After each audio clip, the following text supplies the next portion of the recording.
नमस्कार। बीजेपी के शीर्ष नेतृत्व में योगी आदित्यनाथ का कद इतना बड़ा है कि हर प्रदेश में पार्टी उन्हें अपने सबसे भरोसेमंद स्टार प्रचारक के रूप में उतारती है। उनका नाम आते ही चुनावी मैदान का माहौल बदल जाता है। जहां वे जाते हैं वहां लोगों की भीड़ उमड़ पड़ती है। किसी नेता को देखने सुनने से ज्यादा उसकी एक झलक पाने के लिए। बिहार विधानसभा चुनाव के दौरान भी कुछ ऐसा ही नजारा देखने को मिला। एनडीए ने जब उत्तर प्रदेश के मुख्यमंत्री योगी आदित्यनाथ को प्रचार की कमान सौंपी तो यह साफ था कि पार्टी इस बार भावनात्मक और वैचारिक दोनों मोर्चों पर विपक्ष को घेरने की रणनीति पर काम कर रही है। मोतिहारी के ढाका विधानसभा क्षेत्र में जब योगी आदित्यनाथ मंच पर पहुंचे तो माहौल नारों और तालियों से गूंज उठा। सैकड़ों नहीं हजारों लोग मैदान में मौजूद थे। कई तो बुलडोजर पर चढ़कर योगी के दीदार के लिए आए। वहीं बुलडोजर जो अब उनके नाम का प्रतीक बन चुका है। यूपी में अपराधियों पर जिस बुलडोजर एक्शन ने योगी को बुलडोजर बाबा की उपाधि दी, अब वही छवि बिहार के चुनावी मैदान में भी पार्टी के लिए एक ताकत बन गई है। योगी आदित्यनाथ ने अपने भाषण में एक एक शब्द इस अंदाज में बोला मानो भीड़ का जोश उनके हर वाक्य पर बढ़ता जा रहा हो। उन्होंने कांग्रेस और राजद पर तीखा हमला बोलते हुए कहा कि ये दल हमेशा से विकास विरोधी सोच के रहे। उन्होंने कहा, याद कीजिए कांग्रेस के लोग कहते थे कि भगवान राम हुए ही नहीं। राजद के लोगों ने भगवान राम मंदिर के निर्माण के लिए निकाली गई रथ यात्रा को रोकने का पाप किया था। उनके ये शब्द सुनते ही भीड़ जय श्री राम के नारों से गूंज उठी।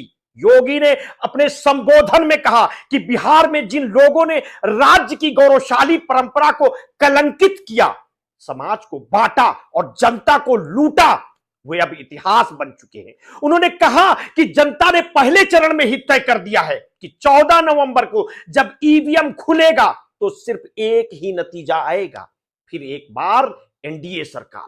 उन्होंने विपक्ष पर तीखे वार करते हुए कहा कि ये वही लोग हैं जिन्होंने देश की आस्था और विश्वास पर चोट की, लेकिन अब जनता सबक सिखाने को तैयार है। योगी आदित्यनाथ ने प्रधानमंत्री नरेंद्र मोदी के नेतृत्व में देश में हुए विकास कार्यों का विस्तार से जिक्र किया। उन्होंने बताया कि पिछले 11 वर्षों में देश की तस्वीर और तकदीर दोनों बदली। 12 करोड़ घरों में शौचालय बने, करोड़ों लोगों को प्रधानमंत्री आवास योजना के तहत पक्के घर मिले, 3 करोड़ गरीब परिवारों को मुफ्त बिजली कनेक्शन मिला और महिलाओं को आर्थिक सहायता देकर आत्मनिर्भर बनाया गया। उन्होंने कहा कि केंद्र और राज्य की सरकारें लगातार लोक कल्याण के काम में जुटी हैं, जबकि कांग्रेस और राजद की सरकारें हमेशा जनता के सपने पर ताला लगाने का काम करती है। अपने भाषण के भावनात्मक हिस्से में योगी ने भगवान राम और मां जानकी का जिक्र किया। उन्होंने कहा, हमने तब भी कहा था राम लला हम आएंगे, लाठी गोली खाएंगे, और आज देखिए अयोध्या में भव्य राम मंदिर बन चुका है। उन्होंने आगे कहा कि अब मां जानकी की नगरी सीतामढ़ी में भी भव्य मंदिर के निर्माण का कार्य शुरू हो गया है और यह काम केवल एनडीए ही कर सकता है। योगी आदित्यनाथ ने मंच से ऐलान किया कि मार्च 2026 तक नक्सलवाद को पूरी तरह से खत्म करने का लक्ष्य रखा गया है। उन्होंने कहा कि यह वही बिहार है जहां माफिया, भ्रष्टाचार और परिवारवाद ने दशकों तक विकास को बंधक बनाया, लेकिन अब जनता बदलाव की ठान चुकी है। उन्होंने अंत में जनता से अपील की कि भाजपा प्रत्याशी पवन जायसवाल को भारी मतों से विजयी बनाइए ताकि विकास की यात्रा निरंतर जारी रहे।